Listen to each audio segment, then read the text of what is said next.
मौलाना तहसीन जिलानी साहब के बयानात सुनने के लिए तहसीन जिलानी ऑफिशियल को सब्सक्राइब करें। रबीउल अव्वल का पाक महीना चल रहा है। इसमें चाहिए कि आप हुजूर के नाम पर ज़्यादा से ज़्यादा लंगर करें, ज़्यादा से ज़्यादा अपने घर में चरागा करें, रोशनी का इंतज़ाम करें, जिसके खातिर सारी कायनात बनाई गई। उसी के नाम पर अगर हम कुछ पैसे नहीं खर्च कर सकते तो फिर क्या कर सकते हैं।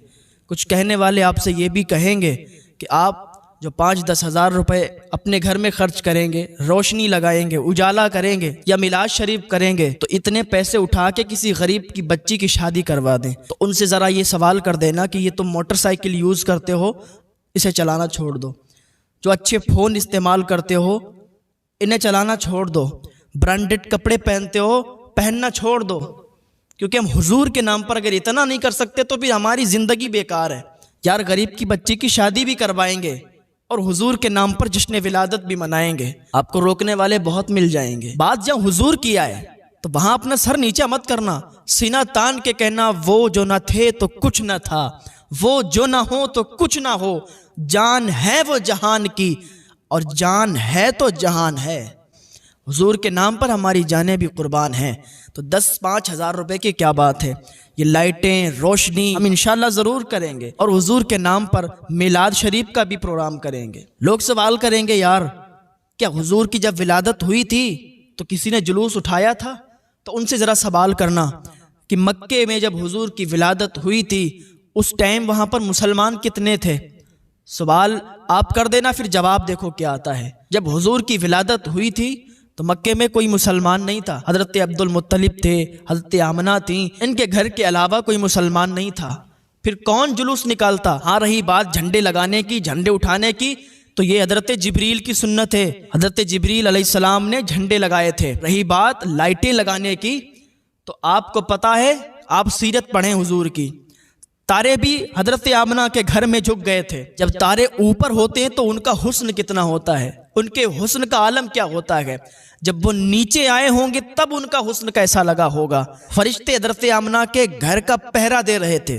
दरवाजे पर फरिश्ते खड़े हुए थे कि कोई हज़रत आमना के घर में दाखिल ना हो जाए। हज़रत अब्दुल मुत्तलिब खाने काबा का तवाफ़ करने के लिए गए थे। जैसे ही हुजूर की विलादत हुई तो काबा सजदे में आ गया। हज़रत अब्दुल मुत्तलिब ने अल्लाह रब्बुल इज़्ज़त की बारगाह में अरीज़ा पेश किया, मौला कभी तो ऐसा देखा नहीं कि काबा सजदे में चला गया हो। या अल्लाह, आज ये क्या हो गया, ये काबा सजदे में क्यों चला गया? आवाज़ आई, अब्दुल मुत्तलिब काबे से खुद पूछो कि काबा सजदे में क्यों चला गया। हज़रत अब्दुल मुत्तलिब ने अर्ज़ किया, या अल्लाह क्या ये बोलेगा? आवाज़ आई, पहले तो कभी नहीं बोला था पर अब ज़रूर बोलेगा। हज़रत अब्दुल मुत्तलिब ने काबे से कहा, ए काबा तू क्यों झुक गया है? ए काबा तू सजदे में क्यों गिर गया है? काबे से आवाज़ आई, वलियों का काबा मैं हूँ, नबियों का काबा मैं हूँ, गौसो कुतुब का काबा मैं हूँ, अंबिया का काबा मैं हूँ, रसूलों का काबा मैं हूँ। ए अब्दुल मुत्तलिब, सबका काबा मैं हूँ, पर मेरा भी कोई काबा है। जो तुम्हारे घर तुम्हारा पोता आया है वही मेरा काबा है। आला हजरत फरमाते, हाजियो आओ शहनशाह का रोज़ा देखो, काबा तो देख चुके, काबे का काबा देखो। हजरत अब्दुल मुत्तलिब ने जब इतना सुना, दौड़ के आए, देखा दरवाजे पर कोई तलवार लिए, नंगी तलवार लिए पहरा दे रहा है। आपने बढ़ के उनसे पूछा, आप कौन हैं? मैं फरिश्तों में से एक फरिश्ता हूँ।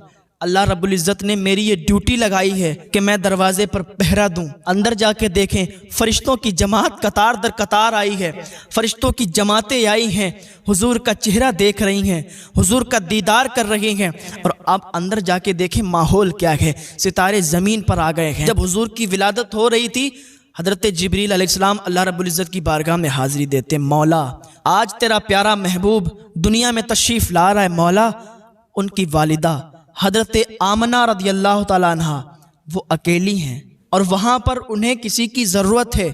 मौला तू हुक्म फरमा, जिसको तू बताएगा उसको मैं वहाँ पर ले जाऊँगा। अल्लाह फरमाता है, जाओ आसिया को ले लो, जाओ मरियम को ले लो, जाओ हव्वा को ले लो, जन्नत की हूरों की सरदारा को ले लो। हज़रत जिब्रील अर्ज़ करते हैं, या अल्लाह आसिया को क्यों? अल्लाह फरमाता है, मैंने आसिया से वादा किया था, तू मेरे कलीम की परवरिश कर, तू मेरे मूसा को पाल, कल जब मेरा महबूब दुनिया में तशरीफ़ लाएगा तो मैं उसकी दाई बनाकर तुझे भेजूंगा। तो जाओ उनको ले जाओ। हज़रत जिब्रील अलैहिस्सलाम उन चारों ख़वातीन को लेकर हज़रत बीबी आमना के घर आए। हज़रत आमना देखती हैं, डर जाती हैं पहले। उनमें से हज़रत मरियम कहती हैं, आप घबराओ मत, हम आपके बच्चे की दाई हैं। आप कहती हैं, हमने आपको इससे पहले तो कभी नहीं देखा, आप कौन लोग हो, बड़ा खूबसूरत हो। अरब में तो ऐसी खातून नहीं है, अजम में भी ऐसी खातून नहीं है, मिस्र में भी ऐसी खातून नहीं, कहीं मैंने आज तक ऐसी खातून नहीं देखी जैसी आप लोग हैं। हज़रत मरियम ने कहा, हम कोई और नहीं है, हम ईसा की अम्मी हैं। हज़रत हव्वा ने कहा, मेरा नाम हव्वा है, मैं हव्वा हूँ। हज़रत आमना कहती हैं, आप तो नबियों की माएँ हैं, आप हमारी दाई कैसे? कहा, आमना सुनो, हम तो सिर्फ नबियों की माएँ हैं, लेकिन तुम सारे नबियों के सरदार की माँ हो। हज़रत आमना रज़ी अल्लाह ताला अन्हा कहती हैं, फिर मुझे कोई खौफ नहीं रहा। पहले मैं बहुत डर रही थी, अब क्या होगा क्या होगा, कैसे क्या होगा, लेकिन हज़रत आमना कहती हैं, फिर मुझे बिल्कुल डर नहीं लगा। हुजूर सल्लल्लाहु ताला अलैहि वसल्लम की विलादत हो गई, और जब हुजूर की विलादत का टाइम था, आपके घर में खुशबू ही खुशबू थी, आपके घर में उजाला ही उजाला था। निसार तेरी चहल पहल पर हज़ारों ईदें रबीउल अव्वल सिवाय इबलीस के, जहाँ में सभी तो खुशियाँ मना रहे हैं। अब बहुत से लोग आप लोगों से सवाल कर देंगे कि यार तुम लोग जुलूस मनाते हो, खुशी मनाते हो, 12 तारीख को पैदाइश का दिन है, 12 ही तारीख को वफ़ात का दिन है, तो तुम लोग आने की खुशी मनाते हो, जाने का गम क्यों नहीं मनाते? जरा उनसे पूछना, यार गम किसका मनाया जाता है? गम उसका मनाया जाता है जो दुनिया से चला जाता है, जिसका इंतकाल हो जाता है। गम वो मनाए जिसका मर गया हो। मेरा नबी तो कल भी जिंदा था, मेरा नबी आज भी जिंदा है। तू जिंदा है वल्लाह, तू जिंदा है वल्लाह, मेरी चश्मे आलम से छुप जाने वाले। मेरा नबी तो कल भी जिंदा था, मेरा नबी आज भी जिंदा है।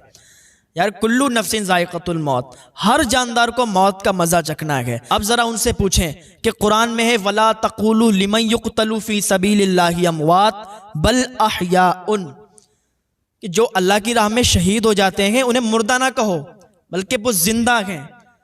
तो जो शहीद हैं वो जिंदा हैं, वो सब मानते हैं, सब लोग मानते हैं कि जो शहीद हैं वो जिंदा हैं। इस बात से तो सब मुत्तफिक है, क्योंकि रब का फरमान है, तो शहीद जिंदा हैं। हर कब्र में मेरा नबी तशरीफ ले जाता है, तो मेरा नबी मर कैसे सकता है? मेरा नबी कल भी जिंदा था, आज भी जिंदा है। उनके नाम पर हम अपने घरों को भी सजाएंगे, अपने घरों में इंशाअल्लाह झंडे भी लगाएंगे, क्योंकि हुजूर से बढ़कर हमारे लिए कोई नहीं है।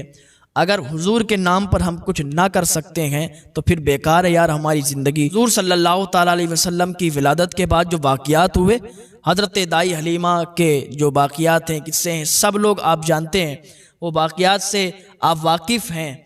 तो उसके बाद जो वाक़ियात हुए, जंगल में आप बकरियां चराने गए, वो आप एक दिन नहीं गए तो शेर आपकी बकरी को उठा के ले गया, फिर आप तशरीफ़ ले गए। शेर ने कहा, या रसूल अल्लाह, मेरा मकसद ये नहीं था कि मैं बकरी को खा जाऊंगा, बल्कि मैं तो इसलिए ले गया था कि आप तशरीफ़ लाएंगे, हम आपके चेहरे की ज़ियारत कर लेंगे, ये मकसद मेरा था।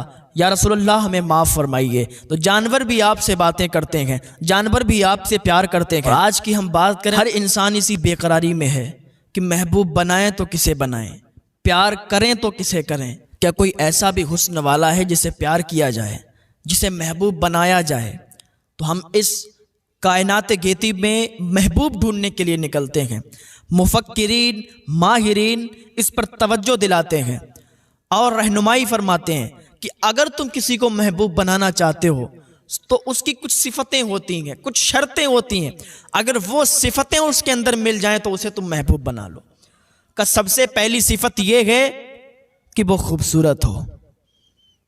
एक सिफत यह है कि वो खूबसूरत हो, उसे महबूब बना लो। का सिर्फ खूबसूरती की बिना पर उसे महबूब बना सकते हैं? का नहीं। अगर सिर्फ खूबसूरती की बिना पर उसे महबूब बनाएंगे तो धोखा दे देगा। इसलिए कि हर खूबसूरत चीज को महबूब नहीं बना सकते। खूबसूरती के साथ साथ वफादार भी हो, बावफा हो, बेवफा ना हो। इसलिए कि अगर खूबसूरत है, वफादार नहीं है, तो धोखा दे के चला जाएगा। और जब धोखा दे के चला जाएगा तो फिर कभी रेल की पटरी के नीचे आओगे, कभी जहर खाओगे, कभी ऊंचे मकानों से नीचे कूद के अपनी जान दे दोगे।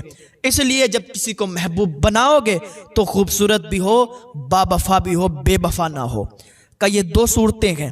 तीसरी सूरत ये है तीसरी सिफत यह है कि जिसको तुम महबूब बनाओ वो ताकतवर भी हो। इसलिए अगर ताकतवर होगा तो तुम्हें बचा सकता है, कहीं कोई बात हो जाए। अगर ताकतवर नहीं है तो खुद भी फंस जाएगा और तुम्हें भी फंसा देगा। का 3 सिफतें ये हो गई। का चौथी सिफत पता है क्या है? चौथी सिफत वो है कि तुम उससे प्यार करते हो वो तुमसे भी प्यार करता हो। अब ये नहीं कि जिसे तुम महबूब बना रहे हो तुम ही प्यार करते हो, वो प्यार ही नहीं करता, वो तवज्जो ही नहीं देता। तो जिससे तुम प्यार करते हो वो तुमसे प्यार ही नहीं करता, वो तुम्हारी तरफ देखता ही नहीं है, वो तुमसे तवज्जो ही नहीं रखता है, तो फिर बेकार है। तो फिर उससे प्यार नहीं कर सकते, उसको महबूब नहीं बना सकते। का 5वीं सिफत यह है कि वो सखी भी हो, खर्च करने वाला भी हो। का 6ठी सूरत यह है कि उसका ताल्लुक उससे ऊंची जगह से भी हो, उसका राब्ता उससे ऊंची जगह से हो। अगर वो काम ना बना सके तो बात को आगे पहुंचा दे, और बात जब आगे पहुंच जाएगी तो उससे ऊंची जगह अगर राब्ता होगा तो उसके जरिए से काम बन जाएगा। का ये सिफतें होना चाहिए। ये सिफतें अगर जिसके अंदर है उसको महबूब बना लो। का ठीक है, अब ढूंढने के लिए निकला इंसान का किसको महबूब बनाया जाए। उफक का जमाल बड़ा खूबसूरत, चांद की चांदनी बड़ी खूबसूरत, ये सितारों का हुस्न बड़ा खूबसूरत, ये बुलबुल की नगमगी बड़ी खूबसूरत, दरिया की रवानी बड़ी खूबसूरत, मौजों की तुग़यानी बड़ी खूबसूरत, गुंजों की चटक बड़ी खूबसूरत, बुलबुल की चहक बड़ी खूबसूरत। किसको महबूब बनाया जाए? चलो उफक का जमाल बड़ा खूबसूरत है, उसको महबूब बना लें। का यार उसको महबूब नहीं बना सकते। का क्यों नहीं बना सकते? का उफक का जमाल खूबसूरत तो है लेकिन उसके अंदर वफा नहीं है। इसलिए कि जब उजाला आता है, जब दिन आता है, तो उसकी खूबसूरती, उसका जमाल, उसका हुस्न सब गायब हो जाता है। वो तो धोखा देने वाला है, वो तो बेवफा है। का उसको ठीक है नहीं बना सकते। चांद की चांदनी को हम बना सकते हैं, इसलिए कि चांद की चांदनी बड़ी खूबसूरत है। का ठीक है, चांद की चांदनी खूबसूरत है, उसको हम बना सकते हैं, लेकिन चांद की चांदनी खूबसूरत होने के साथ साथ बावफा नहीं है, बेवफा है। इसलिए कि रात में चमकती है, रात में चांद का हुस्न आप देख सकते हैं, लेकिन जैसे ही सूरज आता है उसका हुस्न गायब हो जाता है, उसका हुस्न फिर दिखाई नहीं देता। तो पता चला खूबसूरत तो है पर बावफा नहीं है। कब फिर किसको बनाया जाए? का चलो बुलबुल को महबूब बनाए। कब बुलबुल को महबूब बनाओगे? कब बुलबुल को महबूब नहीं बना सकते। का क्यों नहीं बना सकते? का उसकी सारी तवज्जो पता है फूलों की तरफ होती है, आपकी तरफ तवज्जो ही नहीं है। वो सिफत ही नहीं मिल रही कि आप उससे प्यार करते हो, वो आपसे प्यार करता हो, वो सिफत मिल ही नहीं रही है, तो इसको महबूब नहीं बना सकते। का ठीक है, का इसको भी महबूब नहीं बनाएंगे, लेकिन आखिरकार महबूब बनाया किसे जाए, प्यार किया किसे जाए? किसके अंदर ये सिफतें मौजूद होंगी? चांद की चांदनी खारिज हो गई, सितारों का हुस्न खारिज हो गया, ये दरिया की रवानी खारिज हो गई, मौजों की तुग़यानी खारिज हो गई, बुलबुल की नगमगी खारिज हो गई, गुंजों की चटक खारिज हो गई, फूलों का हुस्न खारिज हो गया, सारी चीजें खारिज हो गई। किसी के अंदर ये चीजें नहीं है। का यार फिर महबूब बनाया किसे जाए, प्यार किया किसे जाए? का सुनो, जिसके अंदर वफा भी हो, जिसके अंदर सखा भी हो, जिसके अंदर हुस्न भी हो, जिसके अंदर जमाल भी हो, जिसके अंदर ताकत भी हो, ऊंची जगह से राब्ता भी हो, वो सखी भी हो, वो तुमसे प्यार करता हो, तुम उससे प्यार करते हो, का उसको महबूब बनाओ। इंसान सोचने पर मजबूर हो गया, आखिरकार ऐसी जात कहाँ है, ऐसा हुस्न वाला कहाँ है, ऐसा वफा वाला कहाँ है, ऐसा सखा वाला कहाँ है, ऐसी ताकत वाला कहाँ है, ऐसे हुस्न वाला कहाँ है? इंसान ढूंढने पर मजबूर हो गया, ढूंढता रहा, ढूंढता रहा, ढूंढता रहा, बस एक ही जात उसे समझ में आई कि उसमें हुस्न भी है, उसमें सखा भी है, उसमें वफा भी है, उसमें ताकत भी है, उसमें खूबी भी है, उसमें ऊंची जगह से राब्ता भी है। कब वो कौन है? कब वो कोई और नहीं है, मदीने का ताजदार मोहम्मदुर रसूलुल्लाह है। का सुनो, अगर महबूब बनाना है तो किसी दुनियादार को मत बनाना, बल्कि मदीने के ताजदार को बना लेना, फिर तुम्हारी कामयाबी है। इसलिए कि अगर दुनिया वालों को दिल दोगे वो तुम्हें धोखा देकर छोड़ देंगे, और अगर मदीने के ताजदार को दिल दोगे तो यहां भी तुम्हारा साथ देंगे और मरने के बाद तुम्हारा मैदान महशर में भी साथ देंगे। तो क्यों ना हम उनसे वाबस्ता हो जाएं, क्यों ना हम उनसे प्यार करें। मैं कहता हूं यार, एक बार हुजूर से इश्क करके तो देखो, फिर लोग तुमसे कहेंगे तुझे इश्क हो खुदा करे, फिर तुझे उससे कोई जुदा करे, तू गली गली फिरा करे, तू उसी का नाम जपा करे, उसे तस्बीहों पे पढ़ा करे, फिर कोई तुझसे कहे इश्क एक ढोंग है, तू नहीं नहीं कहा करे। बस उन्हें अपने दिल में बसाओ तो सही, उनसे लो लगाओ तो सही, तुम्हारी दुनिया भी संवर जाएगी, तुम्हारी आखिरत भी संवर जाएगी। हाँ हाँ, ये कोई और नबी नहीं है, ये वही नबी हैं जिसने इशारे से चांद के 2 टुकड़े कर दिए। तो हम क्यों ना उनकी बात करें, क्यों ना उनके नाम पर हम जश्न मनाएं, क्यों ना उनके नाम पर हम चरागा करें। लोगों ने कहा यार मुझे ये बताओ, क्या कोई ऐसा भी हुस्न वाला है कि जिसके अंदर कोई दाग ना हो, जो बेऐब हो, बेदाग हो? तो आला हज़रत फरमाते हैं वो कमाल हुस्न गुजूर है कि गुमान नक्स जहां नहीं, यही फूल खार से दूर है, यही शम्मा है कि धुआं नहीं। हाँ,